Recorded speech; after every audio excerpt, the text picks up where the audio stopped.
Morning everybody, so my name is Andrew Butler, I'm one of the Enterprise Mobility and Security Specialists here at Microsoft. I can't promise I'll have all the same shiny stuff as James did, but I'll give it a good go when trying to talk about security on a Thursday morning. So, I'll keep it nice and short, and I promise you this is the only slide I'm going to show you because we're going to go through demos for the whole thing. But to really build on James's earlier point around protect, and respond, and this kind of framework that we kind of have at Microsoft around thinking around security. How many people in the room would actually genuinely consider Microsoft as a security vendor? We've got a few. It's actually been a very, very difficult conversation for us to have over the past year or so in terms of the way that we're approaching things, the things that we're doing. And people actually say Microsoft security. A lot of people that are in security kind of thank Microsoft for them actually having a job. And actually that's where we're trying to change that perception entirely. And we take a slightly different approach. Now traditionally, what most security vendors and security solutions will do is focus on securing the perimeter. So protect your data center, protect your infrastructure, leverage firewall technology, endpoint protection, all that kind of stuff. Now for a second, we're not suggesting that that is not relevant anymore. That is absolutely relevant. When you leave your house or you left your house this morning, you locked your front door, you locked your back door, you locked your windows. Protection is absolutely critical. What you may have also done when you left your house is set an alarm. So in the event that someone breaks into your house, there's an alarm system that goes off. Now, I've recently been watching The Fresh Prince of Bel-Air on Netflix, proper blast from the past, and the reason I'm using that as an example is if you go over to Bel-Air, not only do they set an alarm, but most likely if someone breaks into their house, they have a direct line through to the LAPD who will come and remediate that threat for them. Now, it's a fun example, but actually not many of our customers have that advanced level of detect and respond. And to James's point, we do have to assume breach. And actually not necessarily breach where you've been hacked, but leveraging the opportunity. What is the insider threat? Can we pick that up and can we look at that easily? Now, Microsoft is not really in the game of firewalls and other traditional security elements. We're taking a slightly different approach. Predominantly focused on cloud first. By no means does that take away anything from the stuff that other great vendors do on premises. We're there as a complementary solution, protect our own stuff really, really well, and then integrate with third parties. But take this slightly different approach and use our unique differentiators to help you guys protect your environments in a different way. So I'm going to show you some of this stuff, but fundamentally, as we approach new legislation like GDPR and these new approaches to security, one of the key things we have to do here is simply close off this gap between discovery and action. You've heard of approaches that we really need to reduce the gap between security and convenience being one critical thing, where something is really, really secure, but it's not very convenient to use. People aren't really using it or trying to circumvent it. But interestingly here, in the event of breach, the chances are you won't find out you've been breached the day you get breached. It could be weeks, it could be months later. And actually at that point, you then think, how did we get breached? So there's a period of time where you go back and you kind of check out what happened and you work out how you got breached. And once you've worked out how you got breached, there's a third period of time, which is putting in place appropriate solutions to make sure it doesn't happen again. Now under proposed GDPR legislation, in the event of breach where customer personal identifiable information has been affected or potentially leaked, you'd have to notify authorities and those users within 3 days. So this period of maybe a year down to 3 days. How do we start to leverage the power of technology to actually pick up those kind of threats? So with that, I want to show you a couple of examples of some of the new stuff that we're doing. You guys can start to take advantage of today in different ways. And focusing to James's point around that growing kind of perimeter of actually focusing on your users, your apps, your devices, your infrastructure. So what I'm going to focus on first and foremost is actually our identity platform. So who here is familiar with Azure Active Directory? Quite a few of you may be using it as part of an Office 365 deployment or for single sign-on amongst other things. Now, 75% approximately, a pretty large number of network breaches tend to come through compromised user credentials. So actually there's been a couple of really public examples, one actually a couple of months ago with a big telecoms provider who there was a breach, access to about 6 million customer records, and as reported in the press, the reason that those attackers had access was through a set of user credentials. That was it. There was no necessary specific special code to get in. It's just a case of how you actually get those credentials and then start to use them. So for us, it's about protecting at the front door. because your user credentials are most likely the most common thing that runs across your entire environment, accessing resources, logging into devices, kind of the entry point into your environment. So we already have a couple of great things today. We would always encourage people, and to James' point around the secure score, one of the things you will see is, are your users registered for multi-factor authentication? Because if you're not leveraging multi-factor authentication in today's world, you might want to rethink that. Passwords are generally a fairly archaic way of managing things nowadays. Has anyone here seen the Jimmy Kimmel video on YouTube around kind of passwords and stuff like that? If you haven't seen, I'm not going to show it now, but honestly, it's 2 minutes, go and watch it. It's really kind of enlightening. Jimmy Kimmel takes a team out onto Hollywood Boulevard and asks people to tell them their online passwords to make sure that they're secure. And you would be shocked at the number of people who do that. As an example, you'd say, what are one of your online passwords? Oh, it's my dog's name and the year I graduated from school. You suddenly spark up a conversation. Guess what? You find out the dog's name, you find out where they went to school and how long they went to school for. You've got the 2 bits of information, off you go. Simple social engineering. So just having a password and a username is not necessarily enough. So we could start to protect based on multi-factor authentication, based on location. But one thing I want to show you now is actually being able to manage this based on risk in real time. Because I know that all of you in the room, one of the key things that you'll be thinking about all the time with security and compliance is just mitigate my risk. Let's just be very clear, we can't prevent all cybercrime. Okay, not Microsoft, not the government. It's the same way we can't prevent crime. We have to take all appropriate measures to protect ourselves. That's one of the things that GDPR is looking to approach. Now, one of the things I want to show you here, as James alluded to, is these new forms of entry. Okay, so actually on the left-hand side, you'll see my Office 365 login portal through the wonderful Edge browser, and on the right-hand side, you'll see my Office 365 login portal through the Tor browser. Everyone here familiar with the Tor network, how you can use it, what it really represents. So we'll see here if we go through where is my traffic going to go through. So relatively local, the United States, but the Netherlands and Germany that we're going to fire through. Now, what I'm going to, we're going to put this in my notepad, get the credentials. James is saying make it nice and quick to log into 365. We'll go in here and actually, by going in here, it's still going to pick up everything. There's no problem at all. Going through, I'm going to chuck in my password. And actually what's going to happen is, it's going to sign out. That's standard. Once I've actually signed in, my sign-in is going to be blocked. Now what I'm going to do is show you the portal under which we can set up these controls. But what we fundamentally said is, as your Active Directory, part of the power of something we call the Intelligent Security Graph, we bring back all of this telemetry data to inform our security services to protect our customers. We're able to give each individual identity, each individual user in Azure Active Directory a unique risk score. Now through this service, what we've been able to do is say, once a user risk score passes a certain threshold, take this specific action. Now I've gone pretty hardcore here. I've basically said if the user risk exceeds medium, block access entirely. So when you think around James's initial point, why would anyone ever log into Office 365 through the Tor network? There is no legitimate reason to do so. That's suggested to risky activity. Not only the fact that this user happens to be a global administrator. So all of these things put together builds a risk score, and I've taken the action to block access. So you have protected at the front door. You actually, in the event of breach, it hasn't happened. We have managed to secure that. And actually there could be other ways. I could prompt for multi-factor authentication here or other things like that, but in this instance I've decided to take a slightly harder stance. Now, on the left-hand side, through the Edge browser, see if this is going to time me out as well. It will. It's been up for too long.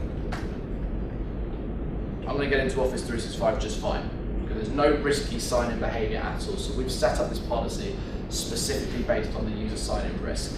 I'm going to keep that there quickly whilst I delve back into the portal, just to kind of give you a quick view of what that looks like, and actually just how simple it is to do. So kind of in here in the identity protection portal, you can start to see the number of users that you have flagged for risk in your environment, various risk events, and actually what your key vulnerabilities are. So what you'll see here is in my dummy tenant, I've got 106 users that aren't registered for multi-factor authentication. That's a bit of a, it's not very good. We want to get people in registering for multi-factor authentication to have that extra layer of protection entering our environment. But also what you'll see here, which leads me quite nicely onto the next section, is we have fairly low alerts, but we have too many global administrators. Now it's quite funny that we have 5 and that seems to be deemed as it is still too high.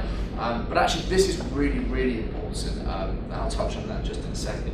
But yeah, if we go through to our users flagged for risk, then you'll see here Isaiah, who's been obviously there's a lot of trouble going on with Isaiah with 36 different risk events. You can then start to go through and actually start to see which risk events were they. So we can see here some unfamiliar location, non-IP address.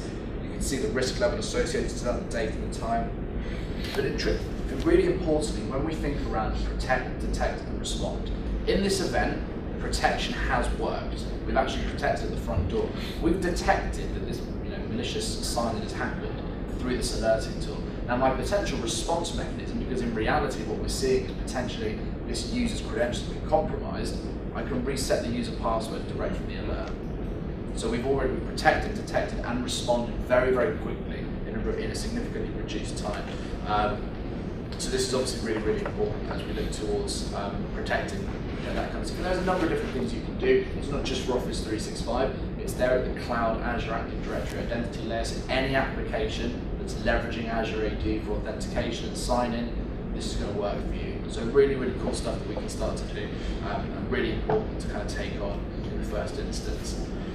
Now, what I want to show you next is around following on the identity layer is around privileged identity management. So let's just kind of I'll flip the coin essentially on you guys. If you're a hacker right now, you've got all the power in the world, you're a hacker, you want to target a big company, who do you target? All suggestions are welcome. Who do you target? Yeah, some people will say the CEO, because the CEO is going to have some pretty interesting emails in his inbox, maybe the CFO. What about the administrators of your tenants and domains? If someone gets the credentials of the Active Directory, to James' point, Active Directory admin, you're kind of in a lot of trouble. Now, what we tend to see is those privileged identities will tend to be attacked more. In the event of social engineering, why would you try and take my credentials into Microsoft and you can try and get some admins? That's going to get you a lot more access a lot quicker. So what we actually want to try and do is, again, mitigate risk, reduce the attack surface. Now, generally, the majority of organizations will have far too many global administrators for 24/7 access. There's some people, maybe 2, 3, or 4, who really need access the whole time, and others who need access for basic tasks that they do occasionally. So it's not 24/7 requirement. So for us, we can immediately mitigate that risk by bringing in the concept of permanent and eligible administrators. So having got permanent global admins, and then a list of eligible ones who can then request just-in-time access to admin rights, do what they need to do, and then either check out or have that time kind of time out immediately. So I think there's a real example, which is Microsoft and the way that we use this. So before we implemented this technology, we had about 270 global administrators in our Office 365 environment. And once we deployed this, we had 25 permanent global admins and about 245 eligible.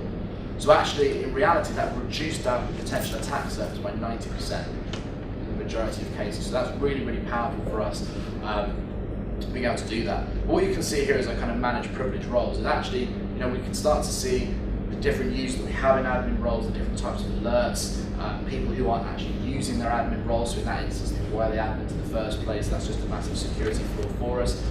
What I'm going to do then is go into settings, go into privilege roles, and you'll see there you'll pick up all sorts of different roles related to Microsoft Online Services that we can kind of manipulate. But in this instance, I'm going to go to global admin. And you can see here how we can start to manipulate this. So what I've set up is, when a global admin that's eligible requests to be the admin for that period of time, they get access for 2 hours. And you can scale this down to the lowest is 30 minutes, all the way up to 72 hours for 3 days. So depending on what your level of risk is or how you want to apply that, then that's fine. Again, you can enable a notification that says, in the event that I request admin access, James, who is also an admin of my tenant, will get an email that says, Andy's gone and tried to, successfully got access to our stuff, giving business justification, multi-factor authentication, stuff like that. So again, just a really, really simple way of us mitigating risk around breach, because actually it's about trying to protect the front door in the first instance, which is always really important. So that's kind of the stuff on identity, just some new innovation that we've come through. The next thing I kind of wanted to touch on really is is our kind of information protection strategy. So this is really, really, who here has leveraged rights management services, information rights management in the past in some form or another? Generally, I'm going to make an assumption here, but feel free to disagree with me with nods or shakes or whatever. It's a good piece of technology, like really good protection, but no one bloody uses it. Like it's like having the best lock in the world on your front door and just like leaving the house in the morning and just never locking your front door, and it's really irritating. So for us, the point I made at the beginning, one of the key things we have to do as vendors to help support customers in securing themselves is to reduce the gap between security and convenience, to give them great protection and make it super convenient. So some of you may have been aware that we acquired a company called Secure Islands about 12, 18 months ago. Now this is all to add an extra layer of protection and usability to the rights management services, and that's kind of what I'm going to show you now. So if we think about you know, the Office applications and other things you might want to protect, I'm just going to go into Word here. Now, generally, you probably won't have 100% of your documents that need to be protected and confidential. Some public sector organisations, possibly yes, but actually it generally tends to be 10 to 15, 20% of your all-up data that's really, really sensitive. So what you're going to see here that's slightly different than what you may have seen before is in the top left-hand corner you'll see a little tag label called internal. So what I've done is I've set up a policy that says every new piece of content created, we have an automatic label applied to it. Now, what you'll see by going in to the info piece is actually, it hasn't applied any layer of protection. This is just a label that I can then read. It attaches metadata to the document, so I can go back and say, this is an internal document. Because in reality, some of the emails that I might send between me and James in reality not really company confidential, and it's just team information. Nothing important there. Now, I can go and edit these labels. So there are a couple of different labels here. So it could be personal information. Obviously, Microsoft is really quite open with us. We're allowed to use our stuff for personal use. So, you know, if I want to say something's personal, I can label it as such. Public information, so maybe press releases, and then internal stuff. And if you hover over each one, you'll see a little tooltip, which will give you kind of an idea of what, you know, how you should really be using these labels. But it's quite simple, right? So confidential credit card data. And in reality, what we can now do is, you know, educate your users on the labels rather than the RMS protection, so then they're comfortable knowing that. And the reason we can do that is because by applying certain labels, we can apply certain levels of protection. So you apply the label and the rights management template together, but you apply the label, protection comes in automatically. So again, it's just creating this more usable service. But you're probably all asking me, well, that's all well and good. That's relying on the user going up into the thing and saying, I'm creating a confidential document, let's label it as confidential. So there are a couple of things that we can start to do to make this significantly easier even further. So the first thing I'm going to do is one that's probably quite common. It's just take a random credit card number. It's not mine. But go in and actually I'll put the credit card number into the Word document. Okay, now what I'm going to do, and again I'll praise the demo gods as James. Anyone just want to fire a random number at me? 7. Okay, there we go. Sorry, that's just randomly named number. Once I've saved this information, it's going to come back to me and say, actually, we recommend that you classify this document as credit card data. Because actually, it's got a credit card number in there. What I've set in the policy is, anytime you've seen one unique credit card number, recommend it. What I could do is say, if you see four of them, automatically classify. And that's what I'm going to show you in a second. So in this event, I can then go and change that. And by doing that, it's going to apply the classification label up there. You're going to see confidential just sprayed all over the document. And again, we've applied that level of protection. So we now know that there's credit card data that's protected. We can apply that with DLP policies and stuff. So really, really cool way of doing that. So that helps, because traditionally, once you have that recommended approach, the user suddenly clicks and goes, oh, if I've just forgotten, there I go, I need to go and classify that. But there are also, as I mentioned, the next stage of that, which is really around automated classification, which I think a lot of people are much more kind of interested in. So again, this really helps to remove those barriers to actual usage. So I'm going to take a random example. So I was doing a bit of a research project on Vodafone.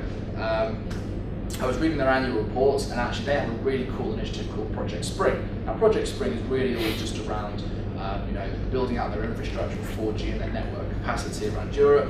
But actually what you could say is, any data that has the phrase Project Spring within the documentation, we need to automatically classify that as confidential. It's not ready to go to market yet. For Microsoft, this could be a brand new build for Windows or a brand new solution offering, so we just want to keep all of this confidential. So simply by virtue of having Project Spring saved into the document, and again, I'll just kind of go 76, this is going to take the power out of the user's hands, and it's going to automatically classify this as confidential upon save. Because if I haven't saved it, then the data's not really going anywhere, it's going to just stay there.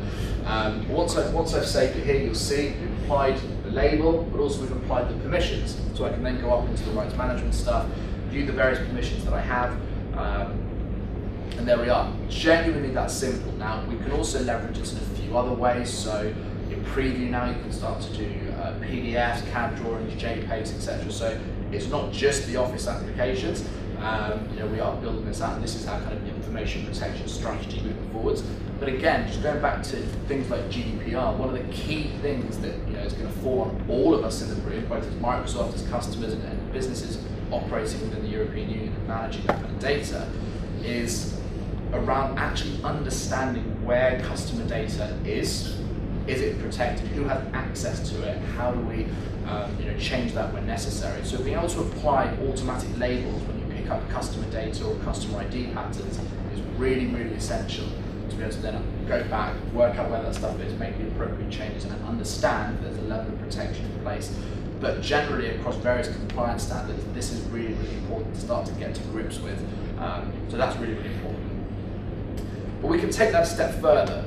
So I've shown you the information protection piece. What I'd like to do now is go a little bit deeper into some of the stuff that James alluded to around advanced security management. So there is a slight clash, and you might have noticed that mine is called something slightly different. So we acquired a company called Avalon, again, probably about 12, 18 months ago, and it's all around shadow IT discovery, and then giving you guys back visibility and control over the SaaS estate. Okay? And actually a SaaS estate that you probably don't even really know exists. You know it exists, but you've got no idea what's actually in it. So there's a few things we can start to look at here. Now, the general dashboard, as I'm opening up here, will show you a number of different activities. Because mine's a bit of a demo, it's all looking pretty nasty at the moment. You'll see various open alerts, with severity type, different files being monitored, etc. But if I kind of think around one of the first things that we really want to do, we'll focus on the cloud discovery dashboard. So you may have seen some of this functionality or something similar available in Azure Active Directory around cloud app discovery. You require an agent put onto the device that feeds back data, and you can see what people are accessing. What we do with cloud app security is actually tap into your firewall. So you connect to a firewall, or you take a log collector, so you can have a kind of continual feed of information. So any traffic coming through your firewall will feed into this, so you can then get that really broad picture. Or you can take a snapshot report where once a week you go to the firewall, you download the log, and then you upload it into Cloud App Security, whatever floats your boat more. But what we can now see here is approximately 13,500 SaaS applications that we can kind of give you visibility of that people are accessing. So you can see how many apps are being accessed, which users are accessing them, common IP addresses they're coming from, network and upload traffic. You can also start to see here the difference between sanctioned and unsanctioned applications. So I've now got the ability to go in and have a look at these. So if I go into discovered applications, we can see here a nice list of applications, but you'll notice this score down here on the right hand side. So we take approximately 60 different parameters, and I'll show you some of them, to give each application an individual risk score, which means that when you pick up the applications that are being used by the users, you can leverage the all-up score as a pretty good barometer for whether or not it's safe or secure. But you can then dive down into it and say, well, actually, does it meet certain compliance standards? If it doesn't, we're just going to unsanction the application and block it. So we can have a couple of examples here, a couple of unsanctioned applications that I've picked up. You might know, I literally put Google in there as a bit of a laugh. But what I basically did was go and looked for all of the applications that had a risk score of 3 or lower that were picked up on my discovery report. And I've gone to each of those apps and said, this is an unsanctioned application. So what I can now do is in this discovery report, I can actually go and I can see which users are accessing those applications, what kind of information they're putting in there, and then leverage the appropriate business processes, change management processes, to stop those users from doing that in the first place. So that's the idea there. You can split that down via different, I would say, descriptions of apps, or productivity apps, or business apps, and stuff like that. And again, you can start to see the risk levels and the different types of traffic, and your top applications applications. So clearly here we can see, being in a 365 demo environment, there's plenty of Office 365 data there, but also quite a bit going to Box and a couple of other different things as well. Now, the final thing, so I think we've got a little bit of time left, is expanding that information protection demonstration I just showed to you. So what we can see here is the fact that I have a confidential file that I've labelled as confidential and protected as confidential that's been saved to my SharePoint Online environment. The individual who has created that has then created an external sharing link so that other people can consume that information and collaborate on it. That's a big no-no for all sorts of reasons.